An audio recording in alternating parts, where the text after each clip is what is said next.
Hi, welcome back to the Light Side Podcast. My name is Charlotte. I'm your host, and I'm so excited to get into today's topic on the fear of rejection. I think this has to be one of the biggest things that tends to hold us back in our life journey and the things we do and the things we don't do. I see this play out so much. And for so many of us, it has such a big control over us and how we live our lives and our potential and the gifts that we have and whether or not we choose to share our gifts, the signature that is who we are.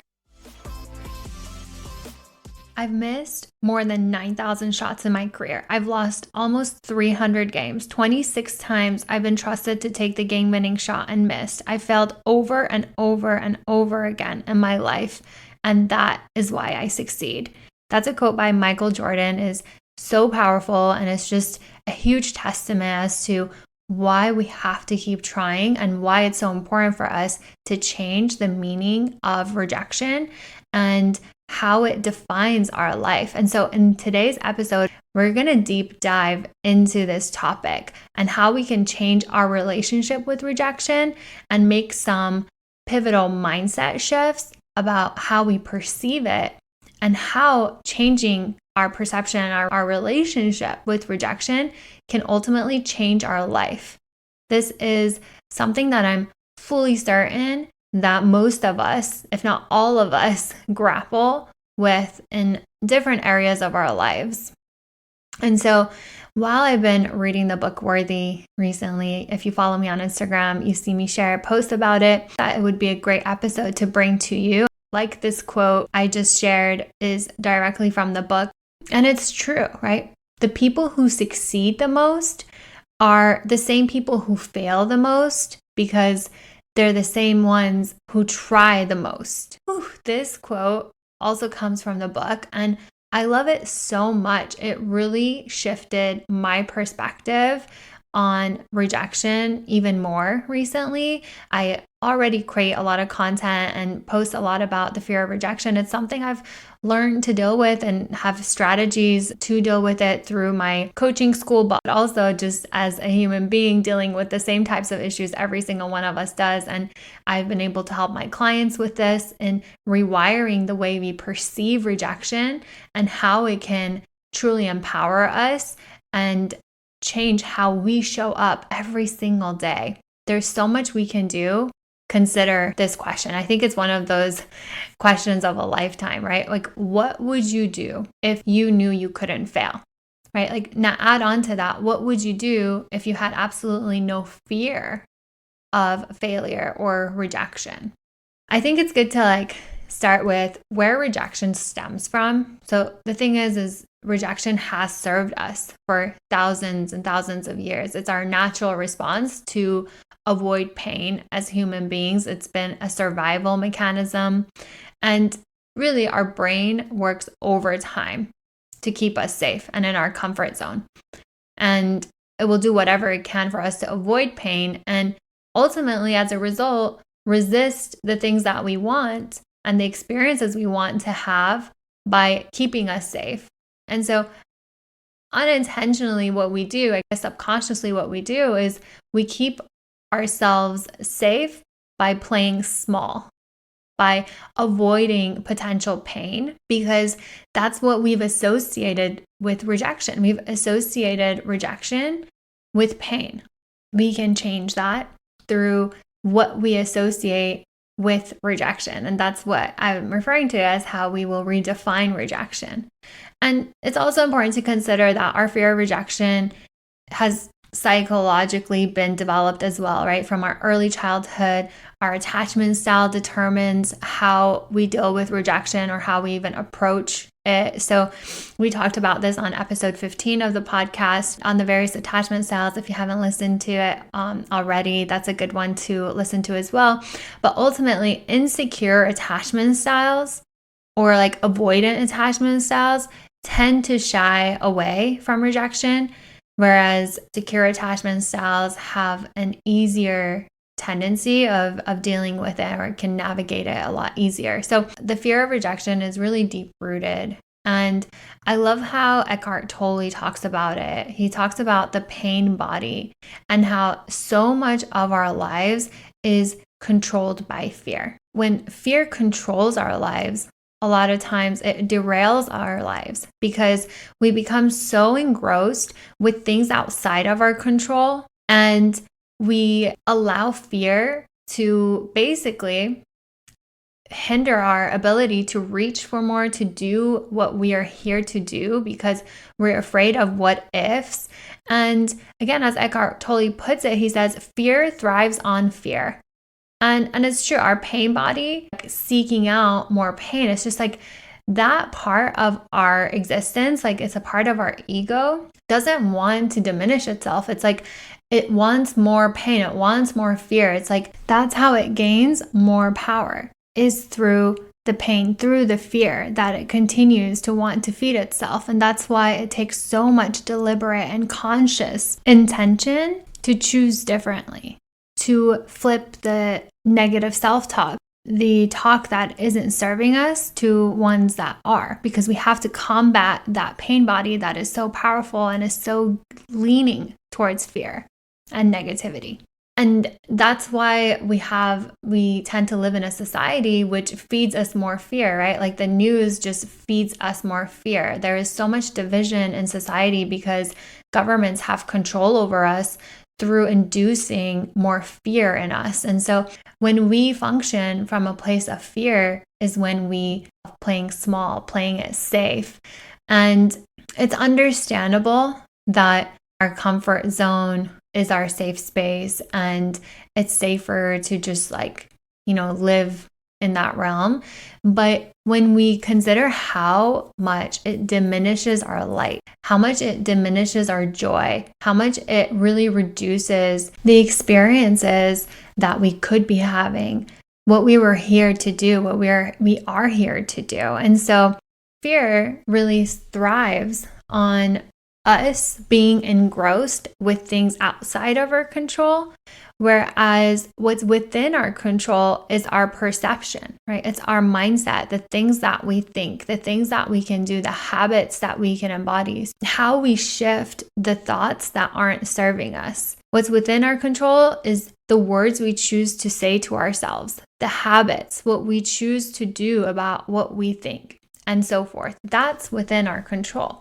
And that's the beauty of our human existence, is that we have been given fear and we have been given love. We can choose to function and to pursue from joy, which is of love, which is of expansion, or we can choose fear, which not only disempowers us, but when we choose fear, it's what shrinks us. It makes us smaller. It is a contraction versus the expansion that we could be experiencing. And so knowing that everyone deals with the fear of rejection, that everyone has this fear/pain body that we have to live with, what differentiates our experience and the mark that we can have in this lifetime is how we respond to that fear. Our ability to reframe and redefine it, that will differentiate our experience here. The way fear plays out in our everyday lives is, and it's so significant and it has such a vast impact. And I truly believe that it is one, if not one of the biggest reasons people get stuck and stay stuck. It really impacts us in terms of relationships, the people we choose to date, or the partners that we choose. It prevents us from getting close to friends or opening up, being vulnerable to people in our lives. It stops us from showing our authenticity, who we truly are. It stops us from growing in our careers, maybe avoiding opportunities altogether. I see this so much where people don't even take that step because they're just afraid of the rejection in of itself. It's a huge form of self-sabotage because we undermine our abilities, the success that we could have, and we avoid opportunities altogether. We don't show up like who we truly are as our authentic selves. We may avoid showing up online because We're afraid of not getting likes, comments, or shares. There's just so many ways that we fear rejection, and that could be through the absence of validation from others, which then plays out in so many ways because we miss opportunities. We miss the chance to help or impact people positively. We miss the chance of making a difference in someone's life because we were afraid to just even take this step. We miss out on potential income streams, or we miss the chance of being in a happy relationship. We miss the chance of experiencing expansive connections or even vacations. We miss out on going and doing things with people that could have a significant impact on our lives because we're afraid that they may reject us. But a lot of what I just said comes down to how we feel about rejection, what we believe rejection says about us, what we choose to associate with being rejected. And so I want to talk about this next. Like, what are meanings that you give to rejection? Do you associate being rejected with not being good enough? Is it just not being enough in any capacity? Maybe it's not being pretty enough, smart enough, funny enough, creative enough, whatever meaning you're giving that. Our goal with this conversation is to change that meaning. And by doing so, changing how it impacts you and your life. I think this is just so freaking powerful. So let's get into it. Rejection doesn't have to offend you. It doesn't have to be personal at all. It really doesn't have to mean that you're not enough, or that you're not likable, or that you're not good enough, or whatever enough it is for you. It doesn't have to mean that. We can change that through the meaning we can give it instead. It can actually be seen as a token of your bravery. Like, the next time you're rejected, remind yourself, I'm one of the brave ones to go for it. Jamie Kern-Lima says this in her book, Worthy, along with the quote I shared from her on my Instagram last week. She says to think of it like, I haven't been rejected. My creator hid my value from them because they're not assigned to my destiny. That is so powerful. And I don't view that as a false truth, right? Like, whenever we look back at how things turned out, places where you were rejected, think of relationships that didn't work out. Think of jobs that you didn't get, but instead where you ended up, and notice how it all makes sense, how it all adds up. Like, I can share examples on this, and I can, and I'll save that towards the end, but I want to share different meanings that you can apply to this. We've talked about this on other episodes where we've reframed rejection as redirection and protection. I share a lot of content on the fear of rejection and reframing it, like situations that you felt rejected and how we can reframe them. For instance, taking a no as not an end of story, but as a sign from the universe that it's a not now, not in this moment, or that I have something better for you. For instance, remembering that rejection is redirection, it's pointing me to something better. It's remembering that every time a door closes, another door has just opened. I don't think that's just a cliche quote. I see it as actually something that has truly played out for me. Like, I remember when I was trying to go to school in California, like UCLA, and I remember that when it didn't work out, it played out so much better for me.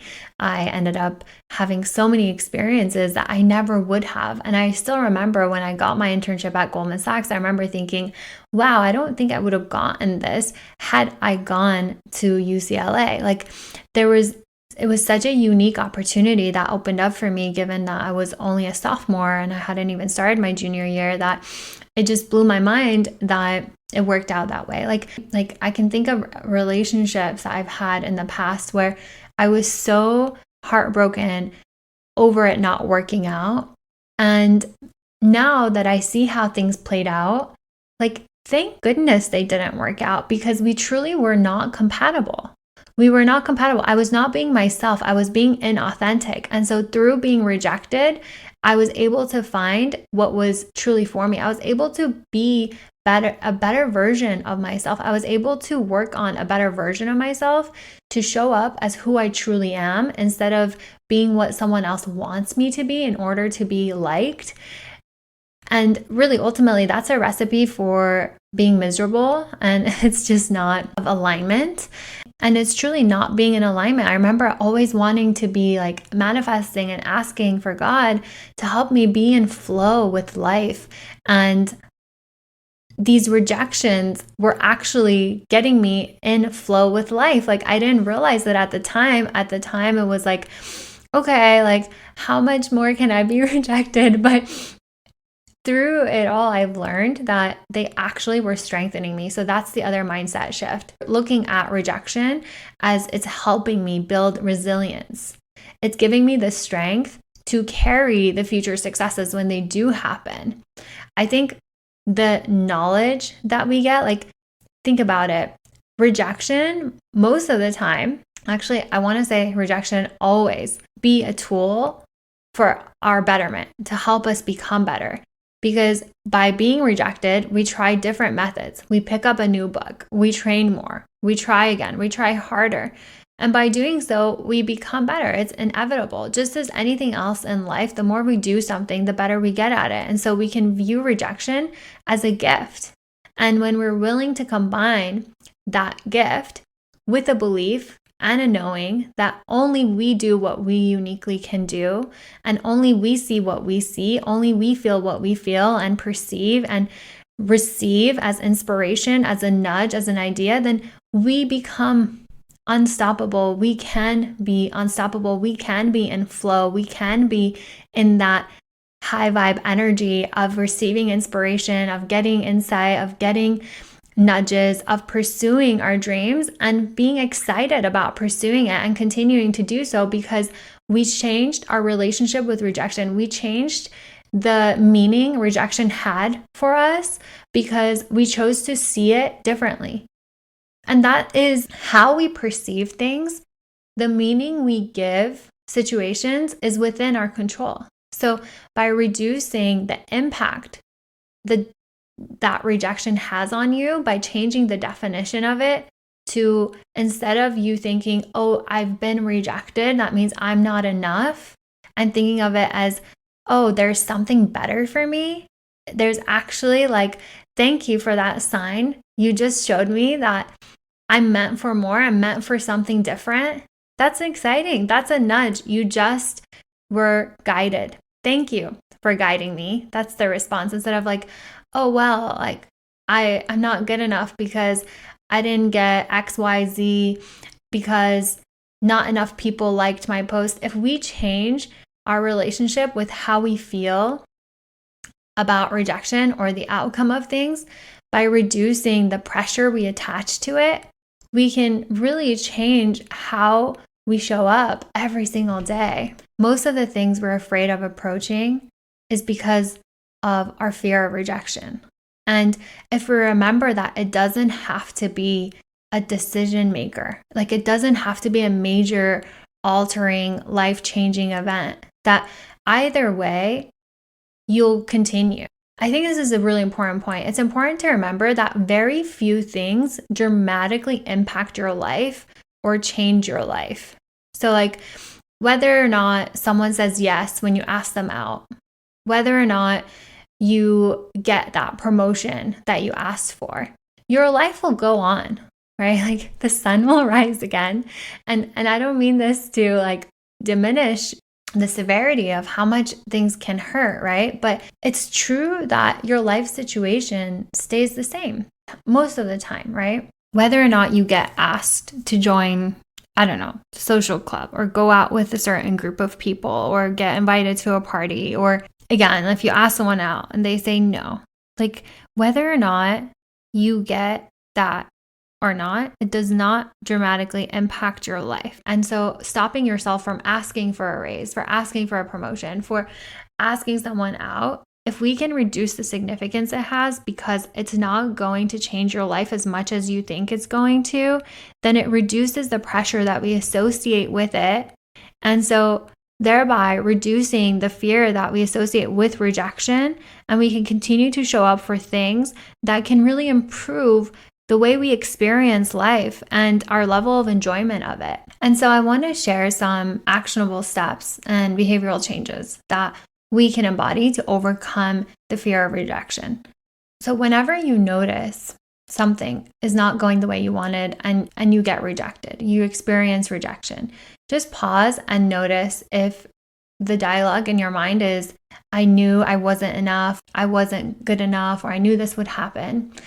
And instead of making it mean something negative about you, choose to consciously shift out of that.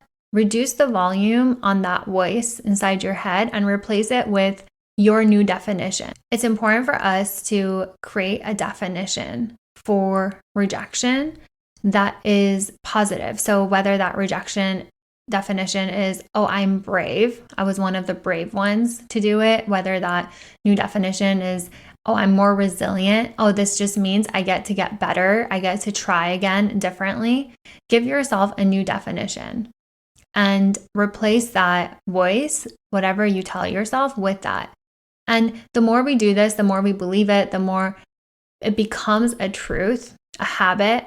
And it becomes not so much about thinking positively, it becomes a belief that really becomes your truth. So it goes from you deliberately shifting what you say to yourself about a rejection to it becoming a truth you believe about the rejection. And so then over time, you become fearless about it. And so this is where mindset coaching can really benefit you and help you address and overcome the fear of rejection. What we do is we uncover our first experiences and instances that created or exasperated the fears that you have about rejection, the fears that stop us from even trying. And what I do, the work I do, is help you dig deep on the events that have happened in the past. A lot of times they're from our early childhood where we learn what we learned and we release emotions attached to those experiences that have really created a hold over us. They control us by using emotional freedom technique, EFT, and we assign new meanings to them so that they don't control us. And I think it's super important to consider that a lot of times when these events have happened, our mind was perceiving the event as a younger version of you, right? And that younger version of you assigned a definition to that should no longer have merit over your life. It really shouldn't have the control that it does. And a lot of times it does subconsciously without you even being aware of it. It's just how it's been programmed into your mind. And so now the older version of you, older you, wiser you, can redefine that and write that and tell yourself a different story that can empower you. Because there are always multiple perspectives when it comes to looking at an experience. Like even the darkest of experiences have happened for us as a lesson, as a blessing in disguise that helped us become stronger. They taught us something that helped us persevere and become a resilient, a smarter, wiser version of you today. And so you can really take your power back by doing a lot of this inner work, by reframing what is invisibly most of the time not serving you. And I can help you do that. So send me a message and I can send you the available packages I have, and we can get started with an initial conversation when you can share your story and we can see if this is something that can really benefit you before we even get started. So I just want to reiterate that you are worth giving yourself these mindset shifts, these reframes, to free yourself so that you can really live to your full potential, so that you can experience the joy, the love, the expansion that you're meant to experience in this lifetime, that you're not meant to be grappling with fear and living as a smaller version of who you really are and who you can be. And so share your thoughts, share your stories. What did you once fear that is so seamless and easy for you now?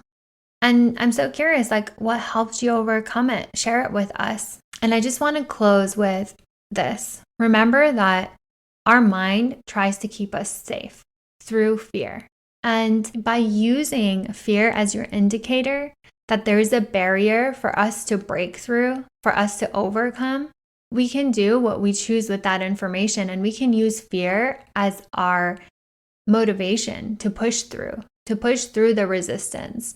And remember that every time you do experience rejection, that it's not the end. There's always more to unfold. Whether you get rejected or not is not an indication of your value or your worth. If anything, it's an indication that you were brave and that you tried. It's not rejection, it's redirection, it's protection. And what if it truly turns out better than you expected? Don't hinge so much impact to rejection, and it will reduce its severity on you and your life. Change the meaning of it, and it will change your life. Remembering that it's not happening to you, it's happening for you for a reason. Mute the volume on the negative stories your mind creates out of fear, because fear lives on fear. That rejection has nothing to do with you, your value, or your worth. It just proves you're one of the bold ones, as Jamie Kerlima puts it, so don't allow it to penetrate your worth. I want to encourage you to do this exercise. Take a pen and paper, open your notes on your phone, and begin to brain dump what rejection means to you and what it has meant to you up to this day.